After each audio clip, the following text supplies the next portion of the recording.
All right, Bama Nation, it's yours truly, Stephen Smith of Touchdown Alabama Magazine and the Bama Standard on Tuesday, 6 p.m. Central Time, streaming on TDA's YouTube channel. Just coming on here to talk about or recap what took place in Alabama's second scrimmage of fall camp over the weekend. Coach Saban called it the dress rehearsal before the season kicks off. As we all know, Bama will take on Utah State next week, Saturday, September 3rd, Bryant-Denny Stadium in Tuscaloosa. But let's get into that second scrimmage, shall we? How about Traeshon Holden? He has emerged, veteran wide receiver, stepping up. He's not joking around anymore. These last two scrimmages, he has stood out, especially this recent one. Coach Saban talked about him having 4 to 5 receptions. I was told he had 3 touchdown catches, including 1 for 60 yards. Caught a pass from Bryce Young, put a move on defensive back Traeshon Arnold, and took it to the house. So keep your eyes there on Traeshon Holden. It's taken him a minute to kind of get things in order, but now it's finally his moment to rise, emerge, and pop here. Sticking with receivers, Kobe Prentice, the freshman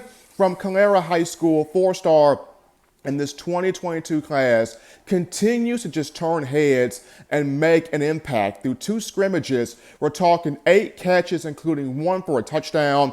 He had 3 receptions with the first team offense in this recent scrimmage, including 1 for a score, and just a dog out there on the field attacking the ball, just making plays. We've seen in years past where freshmen have been impactful at wide receiver. Keep your eyes on number 80, Kobe Prentice. He continues to grow here for your Crimson Tide. Ja'Cory Brooks, as a sophomore, had a good scrimmage as well. Coach Saban trying to implement him more as a punt returner. Keep in mind, JoJo Earl down for 6 to 8 weeks due to a foot fracture. So Saban, Alabama, trying to develop depth there in the punt return aspect. Ja'Cory Brooks, one of the first guys out there in the second scrimmage. Flipping over here to the running back room, Emmanuel Henderson, freshman 5-star in the 2022 class, a dynamic athlete. If he doesn't get reps out the backfield this season because of how deep Alabama's running back room is, watch him get reps as a receiver and as a return specialist. Coach Saban mentioned Henderson, a dynamic returner, and he has been getting reps as a slot receiver for the Crimson Tide, either working with the first group or with the second group. So keep your eyes on number 24, Emmanuel Henderson. Flipping this over to the defensive side of the ball for just a moment here, Eli Ricks held out of the second scrimmage, precautionary reasons, had been dealing with a back issue, nothing serious, nothing major, but held out for precautionary reasons, and that has given Traeshon Arnold a chance to really grow and rise and fight to try to pass up Ricks for one of the 2 starting spots at corner. Arnold, a former 5-star in the 2021 class from Tallahassee, Florida, has really played well, has practiced well, has performed well, has caught the attention of Coach Nick Saban. So keep your eyes there on that cornerback battle. There's about 5 to 6 guys competing for the 2 starting spots, one of those guys being Traeshon Arnold.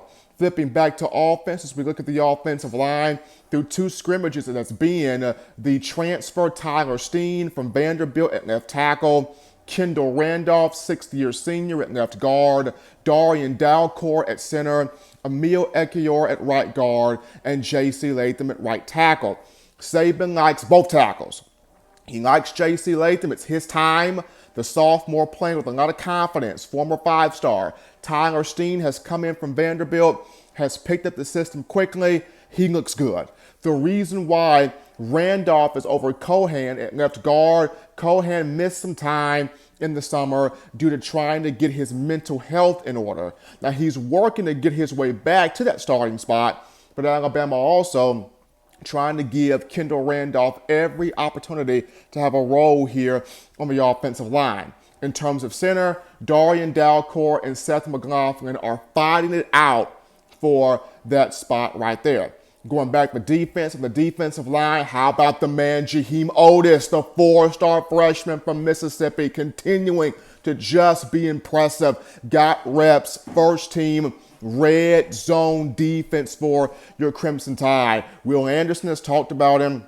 Nick Saban has talked about him. Pete Golden has talked about him. Jaheim Oatis will get reps in this upcoming season, and a whole lot of them because of his determination, the body transformation, and the work he's put in to be a dynamic athlete and a dynamic defensive lineman for this group. But those are just some things that took place there in the second scrimmage, providing you that update. Also, Alabama got a huge verbal commitment for the 2023 class. Commitment number 21 coming from four-star defensive lineman Edric Hill. This was huge for Freddie Roach. After not being able to get Peter Woods, not being able to get Kelby Collins, getting Edric Hill was big for the Crimson Tide. He's got pass rush moves. He can stop the run. He can affect the quarterback. Good edge bender. Continue to even get even better in terms of an edge bender. But Edric Hill, really good pickup there for Alabama football. And of course, last but not least, folks, Coach Saban, the rich get richer. I remember when he was first hired in 2007, Alabama paid him, well, the contract was $4 million. And people thought, whoo, that's crazy. Now, according to the Board of Trustees, his contract's been extended to 2030. And as of 2022, this season, he will be the highest paid coach in college football, pulling in $10.7 million. On top of that, throughout the remainder of his contract, he's looking at $93.6 million. Some have him over $100 million in terms of the duration of the contract. So Coach Saban has been worth every penny since he got to Tuscaloosa in 2007. I understand Kirby Smart and Georgia, reigning national champions of college football, but the Board of Trustees here in Tuscaloosa, led by Athletics Director Greg Byrne, has made Coach Saban the highest paid coach for 2022, pulling in $10.7 million here.